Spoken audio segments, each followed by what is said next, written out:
here. We are from South Central Nebraska. So like Gail said, it is a totally different environment than what you folks are working with out here. But we believe the same agricultural, agronomical, and ecological principles will apply. And so that's what we're going to talk about is the principles of selecting cover crop mixes for soil health. And so, go ahead, Sarah, and the next slide. We farm 2,500 acres in Nebraska. We're about 1/3 irrigated and 2/3 dry land, raising a variety of crops. Since we've started the cover crop seed business, we have mixed over 10 million pounds of seed just in the last 3 years alone. And the majority of these have been mixed into diverse mixes. And when I say a diverse mix, I'm talking 4 or more species at least. A lot of them have 6, 7, 8, like what Brendan is using has 10 different species in them. So we've had a lot of experience in helping folks design mixes. We've got over 60 different species of cover crops that we have in inventory that we can choose from. So the combination of mixes is almost endless. And 100% of everything we do is custom mixed per what the customer wants. We don't have any stock mixes. We make everything to fit the particular farm, the particular situation. So what I want to go through right now is kind of take you through the process that we go through when somebody calls up and they want a cover crop mix. This is kind of the thought process that we go through in designing a mix. And again, we may be designing it for Nebraska or Kansas or eastern Colorado, but the same thought process is going to apply for designing a mix here for the western slopes. So we'll go ahead and get started on that. And so the first thing that I want to talk about, and Gail kind of touched on it a little bit, and since he said I was going to talk about it, I probably should, but that's just the importance of diversity. Why a diverse mix as opposed to just doing a monoculture cover crop mix? And really the reason for that is, if soil health is your goal, and it should be all of our goals, if soil health is your goal, then the importance of crop diversity cannot be overstated. You cannot ignore having diverse crops if you want to have good soil health. And so that's the number one thing. We're not smart enough farmers to grow 10, 12, 14 different cash crops. You know, we're pretty good at 3, 4, 5 maybe. But we can get a tremendous amount of diversity through the cover crops, and so that's where we're going to get the diversity for the soil health. Number 2, why a diverse cover crop mix? Plants were created to grow in diverse plant communities and diverse ecosystems. Plants were never created to grow by themselves. There's a tremendous amount of interaction happening between plants, both above ground and below ground. Again, Gail touched on that. Not only are the plants interacting with each other, but with the microbiology in the soil as well. So plants will grow better. When you have the right plants, they will grow better in communities than they will by themselves. Number 3, resilience comes through diversity. And when I talk about resilience, I mean it's the ability of that system to withstand and overcome harsh environments, adverse conditions. And so if you want to bring resilience to your system, you can withstand a drought, you can bounce back from a hailstorm, you can recover from infestation of weeds or pests. That's what resilience is. And you're not going to have resilience without having the diversity. A cover crop mix provides a balanced diet for the soil biology. And number 5, balance in the cover crop mix, because even good things like a legume or like a brassica, when they're not used in a moderated balance, they can become harmful. And we've had situations where guys have planted all radishes, for example. Looked like a great cover crop. The problem is the next spring they had no residue left whatsoever, because the radishes, when they decomposed, they broke down all the residue. They had virtually bare ground when that was done. So even good things, when not taken in proper moderation, can be harmful. So those are kind of the reasons why we really encourage people to take a look at a multi-species mix when you're doing a cover crop, as opposed to just doing 1 or 2 things. Okay? So if you're going to design a cover crop mix, you need to get 4 things right. If you get these 4 things right, you're going to have a successful cover crop mix. Number 1, you need to get the right species. And again, I'm not going to necessarily tell you what those species are for your area, because I barely know what's the right species for my area or Gail's area, which, it changes from year to year. So what you have to do is you have to understand the species, what they're bringing to the table, what their advantages are, what their potential downfalls might be, and then determine which of those are best going to fit what you want to try to accomplish. So you want to get the right species of plants in there.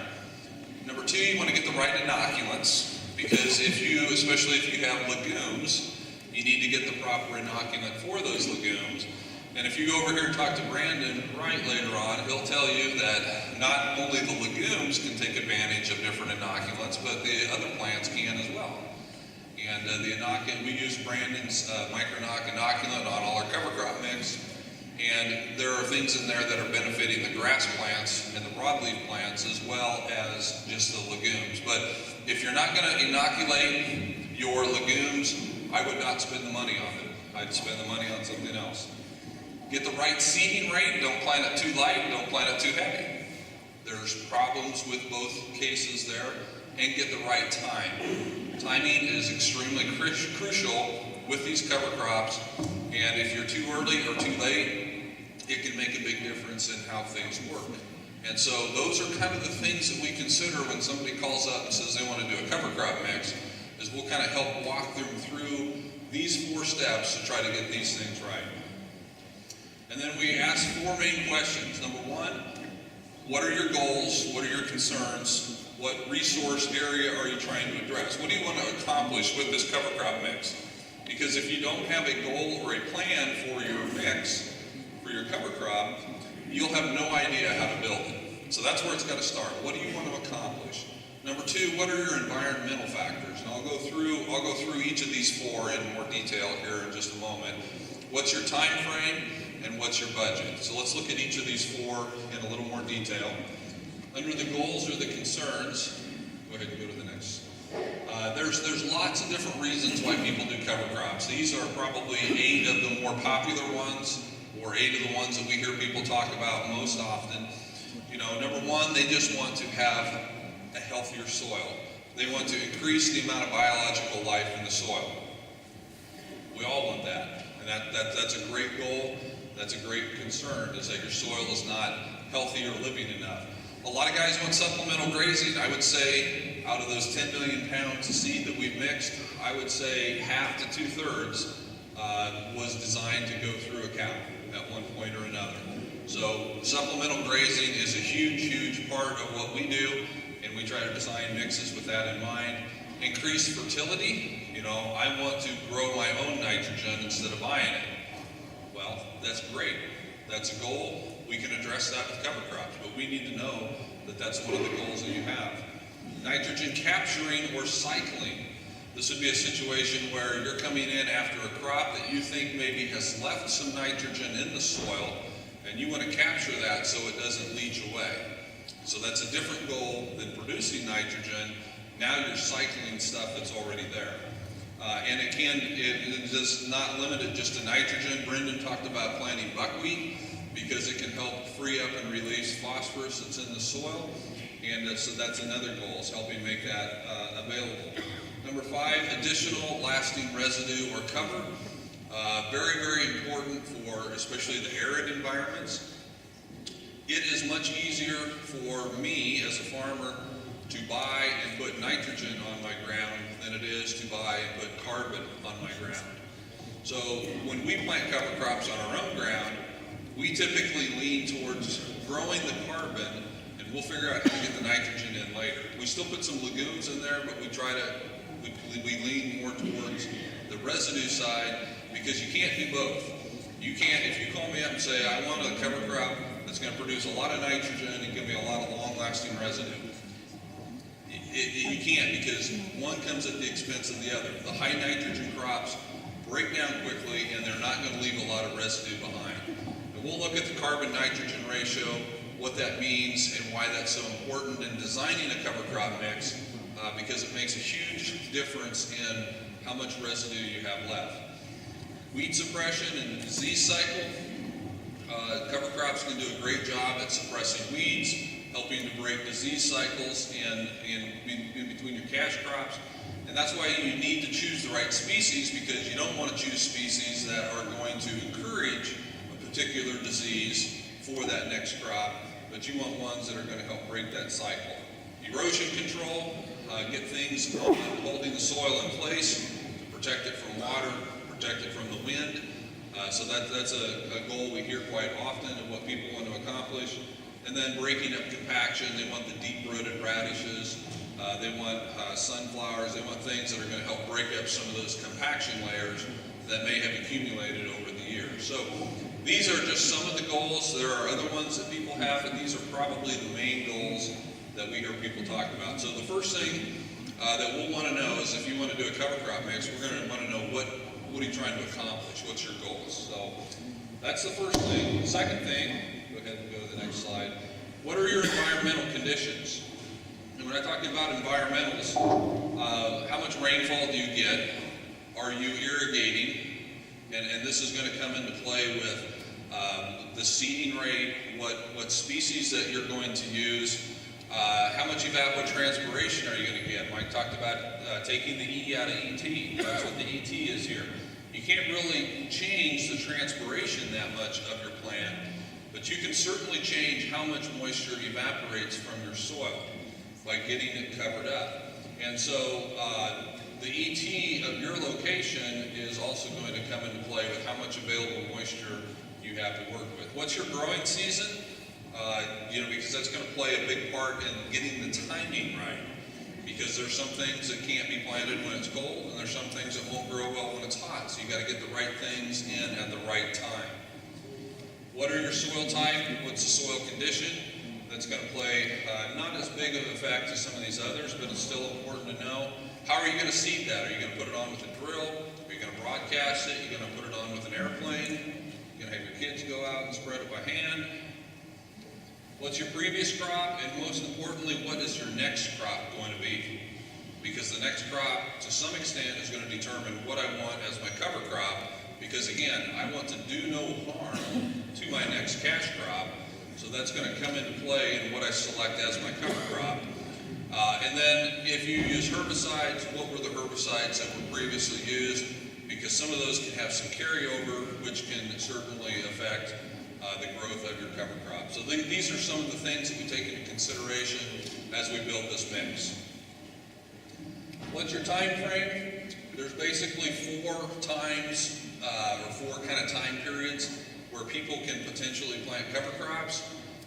Spring, and most of what we sell for spring planted cover crops are either going into fallow ground. The guys in western Kansas, eastern Colorado, some of them are looking at replacing that year of summer fallow, replacing it with a spring planted cover crop to try to build some residue, hold the soil in place, build soil biology during that fallow period. Or prior to a spring crop. In Gale's area, they traditionally, historically, get enough rainfall that they can go out and plant a cover crop of, say, oats in early March, let that get up as tall as it can get, they'll burn that down and then plant soybeans into that. So that's another way where a spring planted cover crop can work prior to a spring planted crop. It's usually terminated either through chemical or mechanical methods, and you need to check crop insurance implications on that, and those change daily, it seems like, right, Gail? If you can get a straight answer out of RMA, I think Gail said you'd be the smartest person in the world. But you do need to check with that if you're doing a spring planted cover crop mix in particular. Early summer planted cover crops, this would be June and July. Or in our area, it would be right after wheat harvest typically.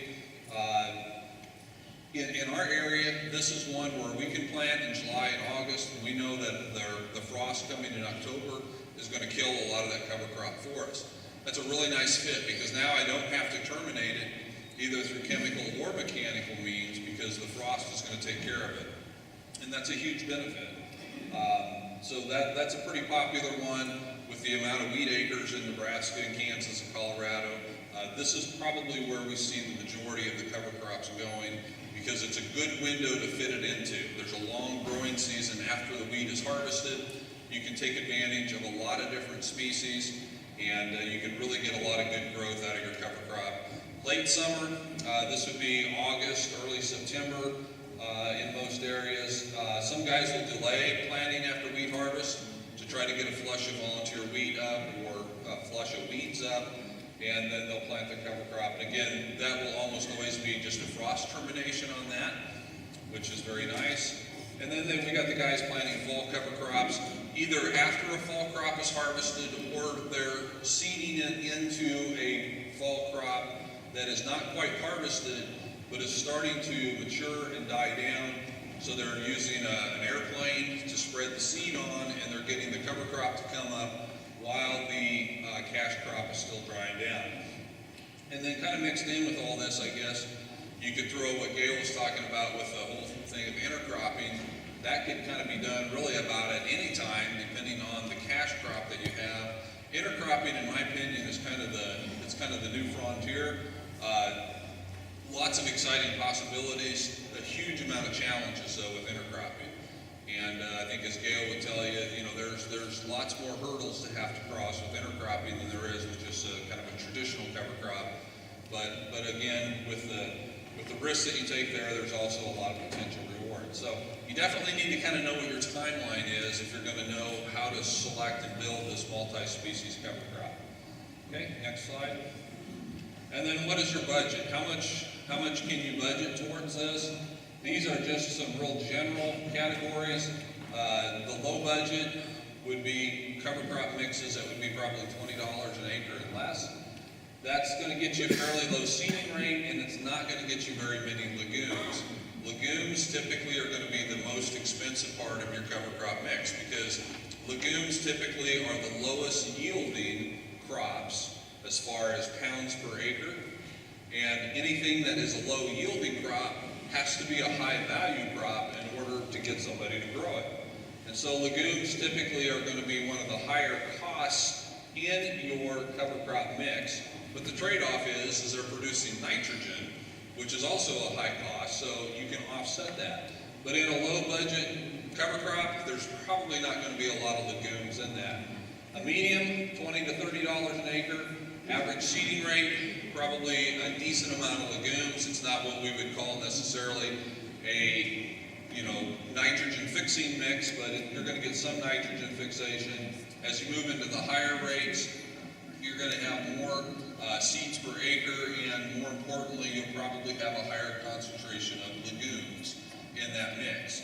And then in the higher, this highest category, this $40 to $60 an acre, that is what I would say is kind of a specialty type area.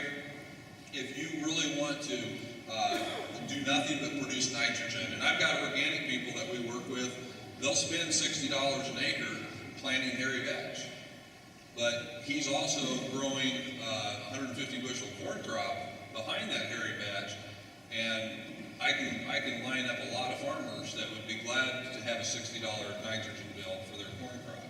And so these high-end cover crop mixes, nematode control, a lot of the potato growers in the San Luis Valley may spend this $40 to $60 an acre, but they're specifically targeting the root knot nematodes, and they're trying to get some control on those. And the plants, the species that they need to do that, tend to cost more than what just some of the average ones do. And then anytime you get into many perennials, perennial seed is always going to be expensive. Again, perennials never yield like an annual does, and so when it doesn't yield very well, the seed's going to be expensive. So it would not be uncommon at all to spend $60 an acre or more if you're putting many perennials into a cover crop system. But you can spread that seed cost out over a period of years as well, like Gail was talking about when he does this perennial mix in his rotation. Okay, next slide. So generally speaking, here's just some general rules of thumb. The more specific your goals are, the less diverse your mixes will typically be. Okay? The more specific your goal is, the less diversity you'll probably be able to introduce into that mix.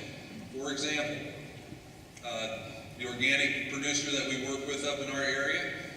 His number one goal is to produce nitrogen so he can grow that crop of organic seed corn the next year. That's the only goal he really has for that. So his mix is not real diverse. It's hairy vetch. And it's 30 pounds of hairy vetch. And that's a lot. But he's getting a lot of growth and he's getting a lot of nitrogen production. He's got a very specific goal and not a very diverse cover crop mix. Now he's got other fields where it's not the seed corn, and he does plant more of a diverse mix into that because he's got more goals than just nitrogen production. There he's looking at soil health and erosion control and a lot of other things. So the more specific your goal is, the less diverse your mixes will typically be. And number two, the tighter your planting window, the less species will work and the less diverse it will be. So the guys in my area who want a cover crop mix to go in after they harvest their soybeans in the middle of September, they don't have near as many things to choose from as do the guys who are saying, it's the middle of July, I harvested my wheat, what can I plant?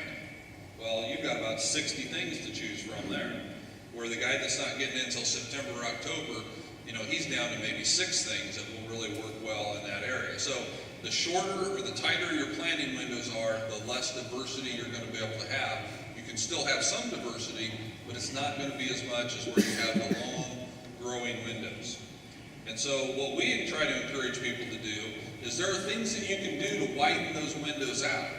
So if you've got a 40-acre field and you want to try cover crops on that, and you're growing corn on that particular field, take the shortest season corn that you're going to plant and plant it first and plant it on that 40 acres. And you can pick up a couple of weeks sometimes and make, because that'll be the first one that you harvest, and then that means you can get the cover crop in that much earlier. So we encourage people not necessarily to change the varieties that they're planting, but to maybe rearrange what fields that they're on so that the shortest season cash crops that they have are where they know they want to put the cover crop. Because you can pick up a week here and a week there, plant that one first, maybe harvest it a little bit wet, get your combine set, all those sorts of things, and then you can get cover crops seeded into that field earlier. So there are ways that you can widen that window out, get creative in seeding methods. There's lots of ways that people are doing this. But as a general rule, the tighter your windows, the less species you're going to be able to introduce into that. Okay, so that's kind of the theory or the background. When we first started in the cover crop business, I designed the Smart Mix Calculator really as a tool for us to help put mixes together for people. But then we put it on the internet and people have been using it for the last several years. And this is kind of the third release. This is Smart Mix version 3. And this is actually the first time that I've ever shown this to anybody. So if it crashes, it crashes because it's totally redesigned. The first 2 versions of the calculator were all an Excel spreadsheet based program. Nothing real fancy because I did it myself and that's all I knew how to do. And I took it so far, but the other things that we wanted to add to it weren't possible to do through Excel. So this new version, my oldest son, Simeon, has done all the programming. This is all computer nerd programming stuff, so I've got no idea what's in there. But there's a lot of stuff that's in here. We're pretty excited about it. We think it's going to be able to do some pretty cool things. So I want to take the time that I have remaining here, show you this calculator. This is all online. You'll be able to get on our website and you can do everything that you see me doing here. You'll be able to do. And it's there for people to use to help design and build mixes. So I'm just going to go over here.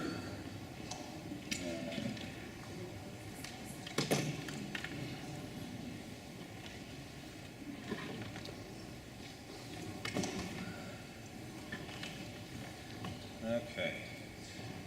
And this actually, it's not quite ready for public use yet. So we've got it kind of on an experimental website. Eventually, eventually means probably within the next 2 weeks, you can just go to our website, which is greencoverseed.com, and you should be able to do this. Right now, it's kind of hidden on a developer website. So one of the first things that you're going to see with this is that you have to log in, and the advantage to that is going to be you're going to be able to go back and look at the past mixes that you've either submitted or have worked with.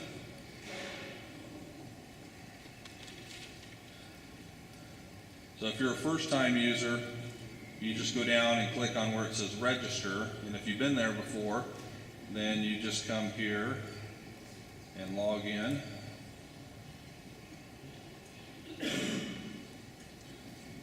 Okay. Get rid of some of those titles there. Okay, so when you first come in, it's going to remember who you are. And one of the things that this version of the calculator has that we didn't have before is there are about 2,500,000 data points just for weather in this. So right now it knows that my zip code is 68928. It knows my annual rainfall is 26.73 for that zip code. My first frost, and all this weather is based on 30-year historical averages, okay? So when you look at your average rainfall, almost everybody says, geez, I wish I got that much. But over a 30-year history, that's what you have gotten, whether you think so or not. Would you want to use a zip code here, just for... I will. Okay. Yeah, I'll show you how we change that. This is just, it's coming up because I logged in under my name. Okay. It tells me my first frost of the year is usually around October 3rd. My last frost is around April 30th, and my plant hardiness zone is zone 5B. And we're going to be using all of this weather information to help the calculator help you make decisions about what species to choose, and I'll show you how we're going to do that. So I'm going to come down here. It knows 68928 is Bladen, so let's change that to 81416. 81416. Okay, that knows that that's Delta. So you just bought a farm. Wow, you guys are tough luck here. See? Wow.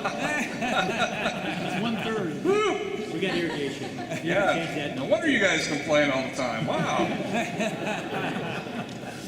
Okay, 8 inches. Does that sound about right?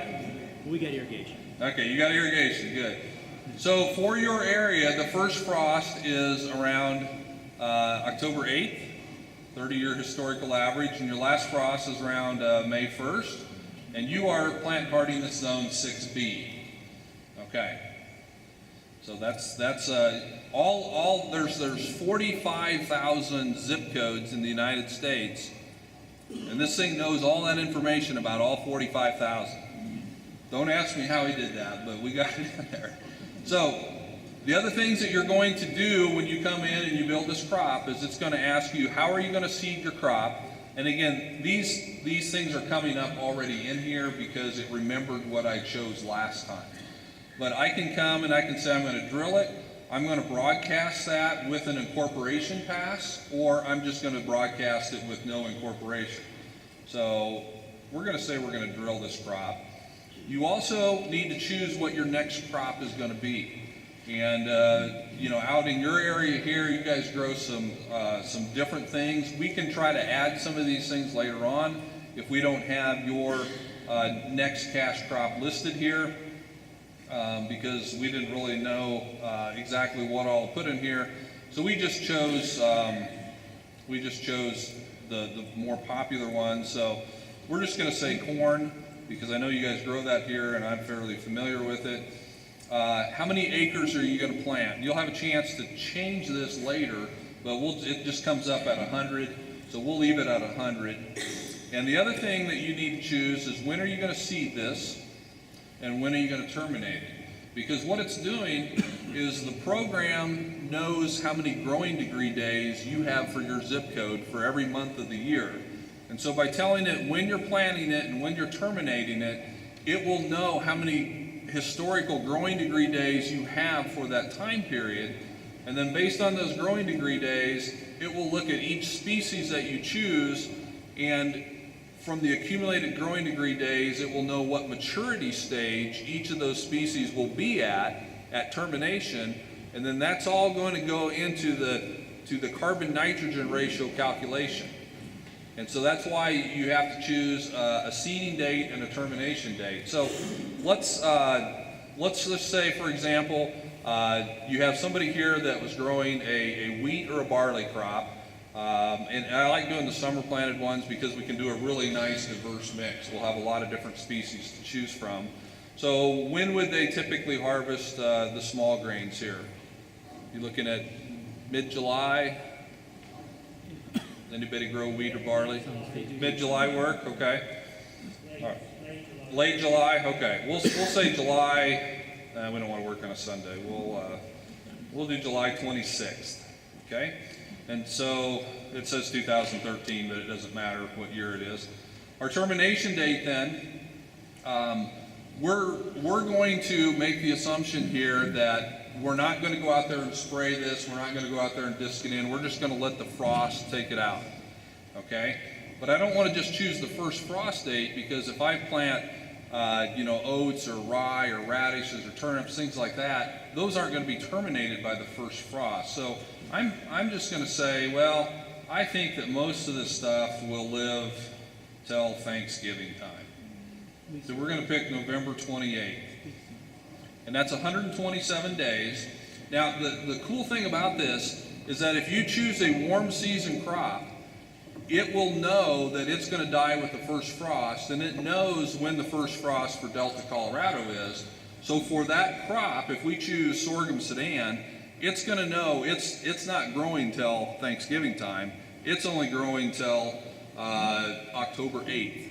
And so that's all the growing degree days that is going to get assigned to that crop. And again, that all plays into some of the calculations and some of the ratios that you're going to see on the next page. And then the other new thing that we have here that we've never had in any version of the calculator before is you get to choose what your goals are now for these cover crop mixes.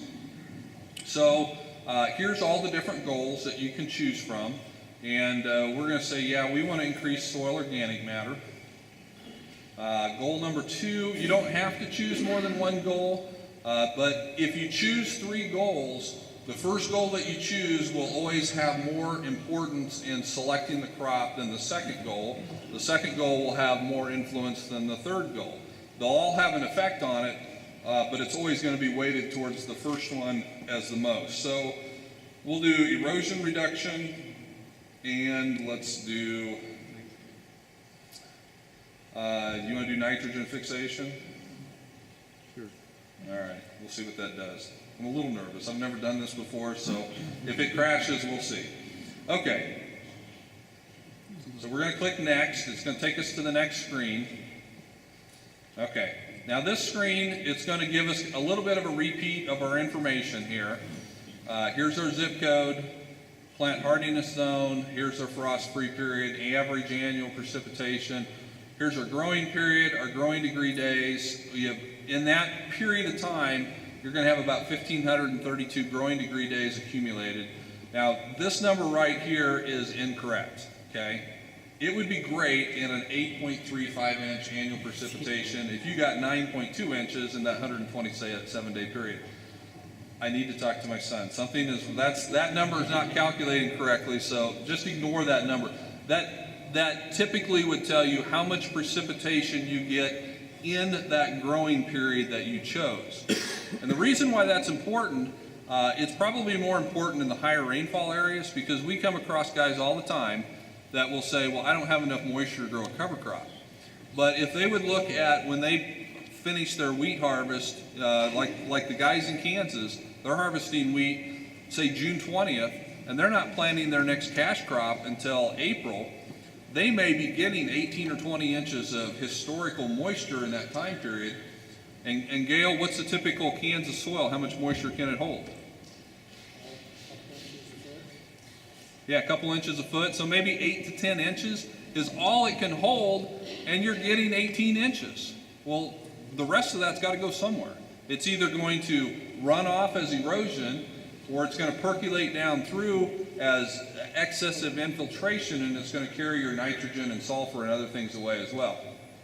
So that's why we have that number there, just so you can see how much moisture you typically get. Now, The moisture that you get is going to be, it's going to come into effect with some of the recommended seeding rates. So one of the things we need to figure out on this is allow you to pick your zip code, but then also go in and say, I plan on irrigating this many inches of water on this cover crop, because that's going to make a huge difference in some of the seeding rate recommendations, because it's all based on moisture. And if you're irrigating in an 8-inch rainfall zone, now all of a sudden you're more like a 25-inch rainfall zone. So that's coming in another release. We haven't figured out how to do that yet. I think we can, we just haven't figured it out yet. Here's the 3 goals that we chose. It shows up 1, 2, 3. Here's the acres that we're going to plant. I can change this amount right here because it's going to change all of my costs. One of the things that's unique about this calculator over any other cover crop selection tool that I've ever seen is not only does this one give you real-time costs, but you can actually click a button at the end of this and actually submit the order. So everything on here is real-time and accurate costs from us. And all these things that you're going to see are things that we try to keep in inventory. So that's all the information that it has. So we're going to come down here. We divide all the species up into 4 categories: legumes, grasses, brassicas, and broadleaves. So we're going to go through this. We're going to add a legume. So I click the little add button, and then I can come over here and choose it. Now, what this does is this is going to give a rating. And eventually these numbers are going to go away. We just have them in here right now so we can see if we think they're calculating right. But it's going to give a score for each species, and that score is based on how well that species works ahead of the cash chose, how well that species works in the planting window that you chose, and how well it matches up with the 3 goals that you picked. So all that information is going into calculating the score. We don't know how accurate that is yet. I'm sure there's going to be some tweaking on this because we're not exactly sure we've got all of our numbers right. We think the calculations, the logic is right, but the actual data that we have in the databases may need to be tweaked a little bit. So if you do a mix and you think that we're just completely off for your area, send me an email. I want to know that so we can go in there and fix it. Because some of this, we're not familiar with the area.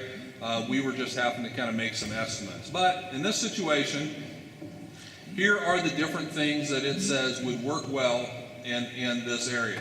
And they're rated as excellent, good, and then there's a marginal and a not recommended category. And the thing that will throw it into not recommended is going to be the planting date. So if your planting date, we chose the end of July, but if we'd have chose the end of September, then any of these warm season things would have been down in that not recommended category. Because you don't want to plant a warm season thing 2 weeks before it freezes. So then it would be in the not recommended category. So we've got a lot of things here because one of our goals was nitrogen fixation. So the legumes are scoring pretty high here. So I'm just going to pick, we're going to do some cowpeas. So when I pick cowpeas, over here, the information about cowpeas, it tells me that, first of all, this WSB, that means that's a warm season broadleaf. That's the plant type that it is. It's recommending a full rate of 50 pounds. And what that is, and eventually there's going to be a lot of explanations built into this. If you hover your mouse over this full rate, it'll pop up a little window explaining what that is. We don't have that in place right now. No, he may have a few. Let's see. Yeah, that's something that's still coming. But what that means is if you were planting cowpeas all by themselves as a cover crop, 50 pounds is what would be recommended. It tells you there's 4,100 seeds per pound. It tells you the cost is 88 cents a pound. So what this full rate number is for is if I know it's a full rate of 50 pounds, then I know that I shouldn't plant 100 pounds of it in a mix. So I might say, well, I'm going to plant, I want 6 pounds of cowpeas. So I put 6 pounds in there. It's going to tell me now, that's $5.28 an acre. And then these numbers up here and these boxes are gonna start to build. And we'll come back and look at these numbers after we get our mix built, and I'll kind of explain what those are. So let's go down through here. I want to add another legume, so I'll click the add button again. And since this is end of July, I wanted a warm season thing because it's going to grow extremely fast in the heat, but I also want something that's not going to freeze off right away. So I'm going to pick winter peas because I want to have, again, a legume that's going to grow, at least till that Thanksgiving time. And again, the full seeding rate here is 50 pounds. I'm going to choose, since I know these are going to grow a lot longer, I'm going to choose 8 pounds of those. And so it's doing calculations over here. I've got 12% of a full rate of cowpeas, and I've got 16% of a full rate of winter peas. And I'll show you why these numbers are important when we get this thing built. Because a lot of people will ask, how many pounds of seed an acre should I plant? Or they'll say, how many seeds per acre should I have? And the answer to both of those is that's not a fair question when you're dealing with some seeds that are large and some seeds that are small. Right now, up here, it tells you that you've got 14 pounds an acre, and I've got 56,600 seeds per acre. Well, some people will say, well, you should plant 25 pounds an acre. Some people will say you need 1 million seeds per acre. Neither one of those is valid when you have the diversity of seeds and species and seed sizes. So what we look at is this percent of a full rate. I want this number, and it's basically just adding up all the species that I choose here. What percent of a full rate is it going to be? I want this number to be somewhere around 125%. Because when I do a diverse mix, I can push those plants closer together than I would if I was doing it in a monoculture, because those plants are going to cooperate with each other if you get the right species. And so I want that number to be somewhere, I don't want it lower than 100. I don't really want to see it higher than 150. Somewhere around 125 seems to work pretty well on that. So let's add a grass. We'll come down here, see what grass is. Nothing is recommended as excellent. Can anybody tell me why?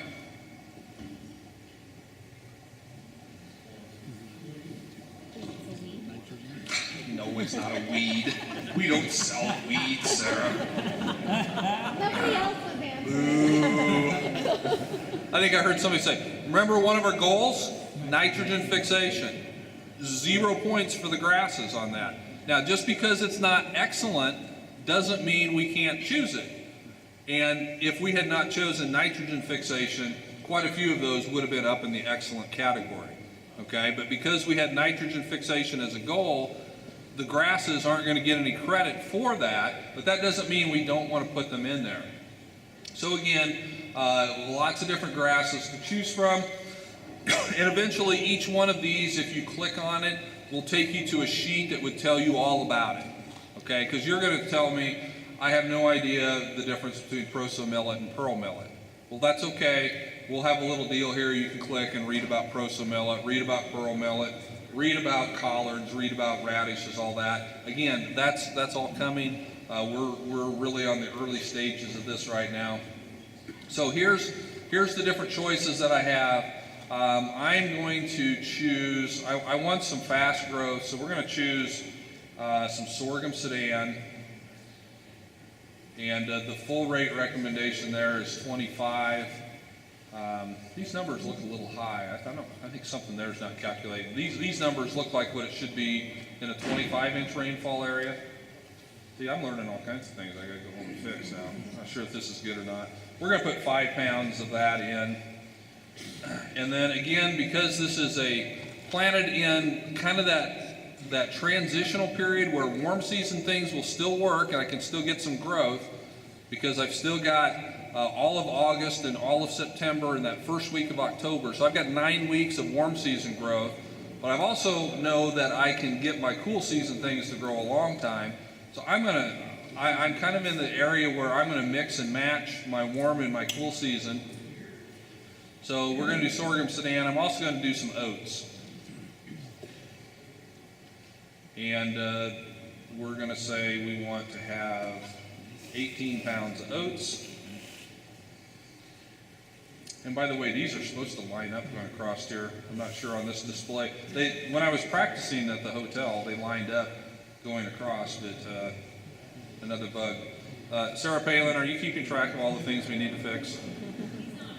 Okay, that's why we spent the big money and brought you in.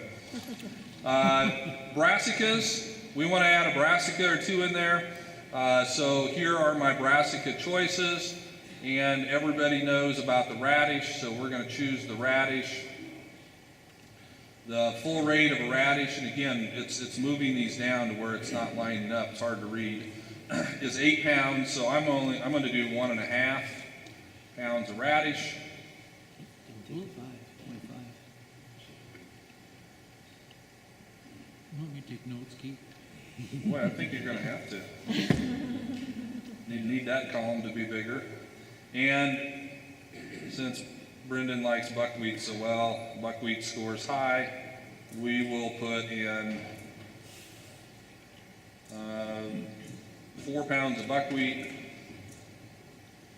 And I really like sunflowers in a lot of my mixes because they have a great taproot, they're pretty inexpensive, and they do a good job of providing a lot of scavenging nitrogen. So we'll put in 1 pound of sunflowers. So now we've got a mix here that's got 1, 2, 3, 4, 5, 6, 7 things in it. If I go back up here and look now, it tells me my percent of a full rate is 105. Okay, maybe kind of on the low end of things, but if this is really calculating for an 8-inch rainfall area, which I don't think this is calculating right. Usually when we test drive this, of course we always do it for our zip code because that's what we know. Now I get to another zip code, I'm thinking, I'm not sure if it's really doing that right. So that's why I kind of went on the low end of things. But it's 105% of a full rate. I would be okay, I'd say, in that 100 to 150, depending on where you want to be, but I don't want to be below 100 or I'm not going to have enough plants out there and I'm going to have bare ground. I don't want to be over 150 or I'm going to be crowding them together so much that they're going to not be able to tolerate drought nearly as much. This mix has 43 pounds an acre in it. I've got 521,600 seeds per acre. I've got 7 species for my 100 acres. I've got 4,300 pounds of total mix. This box over here is telling you all about the cost, the seed cost. It tells you per pound, per acre, and total for the whole mix. And it breaks it down for what is the seed cost, what is the inoculant cost, what is the mixing cost, and what is the bagging cost. And the bagging is if it was going into 50-pound sacks. And again, that's going to be an option that you can choose. Most of what we sell goes into the big tote bags, and we don't charge extra for that, but we do charge extra if you want it in the small sacks. That's what that charge would be. So I want to focus the rest of the time on this area right in here because there's a lot of information there if you know how to read that. And the carbon-nitrogen ratio, what this is telling us is how much carbon is there for every part of nitrogen. How many parts of carbon for every part of nitrogen? And the reason that this is so important is because this is going to determine how fast does that residue break down. And if you're too low or you're too high, you can hurt yourself either way. If you're too low, if that number is like 15, then what's going to happen is that residue is going to break down extremely fast, and come springtime, you're not going to have much soil cover. And if it's too high, and 45 it's close to, that's pretty high. We can do some things to change that, but what can happen if that's too high, especially if you get up 50 and 60, is that residue will have so much carbon in it that any nitrogen in that system is not going to be available for the next crop. It's going to be tied up in your residue, and unless you add other forms of nitrogen for this next corn crop, I may actually have less nitrogen available after this cover crop than I did before. Simply because there's more total nitrogen in the system because my legumes produced it, but it's all tied up because I'm fairly heavy in grasses here. See, I've got 20% and 18%. I've got 38% of a full rate just in grasses. I've tied a lot of that up in my sorghum sudan and in my oats. So if I want a lot of this nitrogen to release for my next crop, I need to do some things, tweak this a little bit, try to get that carbon nitrogen ratio down closer to, maybe 25. Because from about 22 and under, the nitrogen will release fairly quickly for the next cash crop. Ray Ward says if that number is about 22 or less, then he says that about 50% of the nitrogen in that whole cover crop system will be released for the next cash crop. If it's over 22, then that number keeps going down. You may only have 40%, 30%, and so on. So that number becomes pretty important. Also, nitrogen fixation. All these other numbers are on a scale of 1 to 10, with 10 being the highest and 1 being the lowest. So right now on a scale of 1 to 10, my nitrogen fixation is only a 2. That's not really good, since one of my goals was nitrogen fixation. I may want to go back and look at tweaking my mix a little bit. Has a pretty decent grazing score. Again, it's out of 10. 6.5 out of 10 on a drought score. And keep in mind, all of these scores are just relative to each other. So it's saying this mix compared to another one, how do these numbers look? And everything is based on historical averages. So what you actually see from year to year is going to vary quite a bit. It's got a frost score. How well is it going to tolerate the first frost? And how well is it going to overwinter? It's got a little bit of a winter score there, because you'll probably see 1 or 2 years out of 10, you'll probably see a few of those radishes overwinter. Not very often, but once in a while. It's got a score for how diverse is it, and then also we're given salinity ratings, which is more important for you guys here. And if you wanted to have a high salinity rating, then you would need to choose things like barley, yellow clover, sugar beets, things like that that have quite a bit of tolerance to salinity. So let's go back and change a few things, because I want to lower my carbon nitrogen ratio and I want to increase my nitrogen fixation, because I want to produce some nitrogen for that corn crop. So I know that to do that, I'm going to have to get rid of some of my grasses, because the grasses are high in carbon, low in nitrogen. So I'm going to back my oats off to 8. We'll back our sorghum sudan off to 3. And as we're doing this, the carbon nitrogen ratio should be dropping some. And what I need to do here is I need to get my amount of legumes up. So we're going to bump up the cowpeas to 10. We'll bump up the winter peas to 15. And we'll add another legume here. Let's add, do some woolly pod vetch. Since that's number 1, we should give it some. We'll have 6 pounds of vetch in there. Okay, so now I've dropped my carbon nitrogen ratio to 35. I've upped my nitrogen to 7. So I'm getting closer. But notice what happened to the cost. Remember what I told you? That as you add legumes, you're going to get that cost to go up, because legumes are always going to be the most expensive part of your mix. So we've increased, we've added to how much cost is in this mix, but we've also greatly increased the amount of nitrogen potential that we have. So you can sit here and you can kind of play with this. You can do a lot of what-if scenarios. You can plug in different things. Like I say, eventually we'll have little links by each of these species that you can click on, and there will be a whole information sheet just on cowpeas. So because you can't choose what species you want if you don't know what those species are. So our goal is to provide all that information right here at this site. You can come in and educate yourself about these species, and then make an intelligent decision on which one you want to choose. So once you got it all together, you would click the next button, and, oh, that's not good. This just would allow you to put some additional information in about what you want to call this mix, where it's getting shipped to, and then you can submit it, and that's not going to show up later. And this is still in the beta trial here. See, you're part of the beta test group. And once you submit it, I will get an email about your mix. You'll get a confirmation email, and then we'll contact you.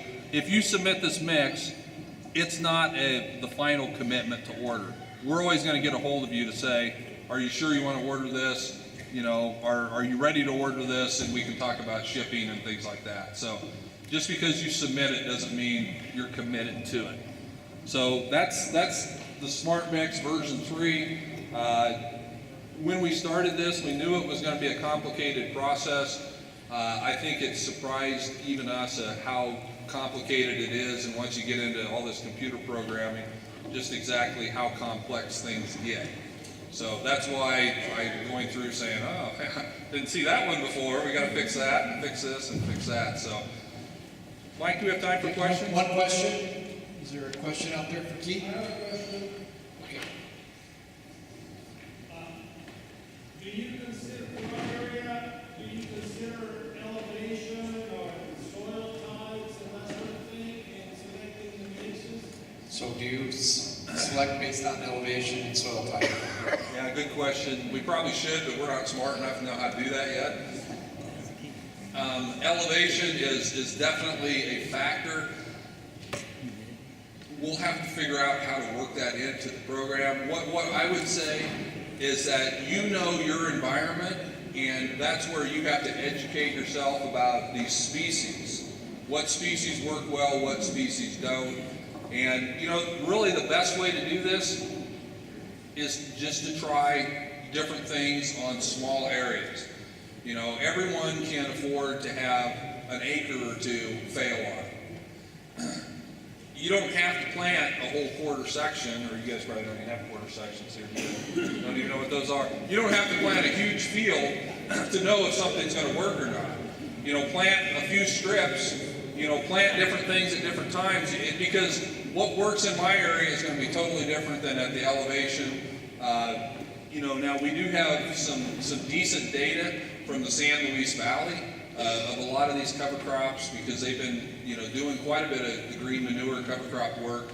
So, you know, Brendan and the guys from the San Luis Valley would be able to give you some pretty good indications of what those things do. You know, and they're higher there than you are here, so they'd have some good information. We don't have that as a factor in here yet, simply because we don't know how to do it. But that may be coming in version 4. I think we're out of time, but Mike, am I going to be up here at the end of the day? Yes. Yes, I will be up here at the end of the day if you have additional questions, but I think we need to get me off here so you can stay on track. Yep, that sounds good. Thanks, Keith. Let's give Keith a round of applause.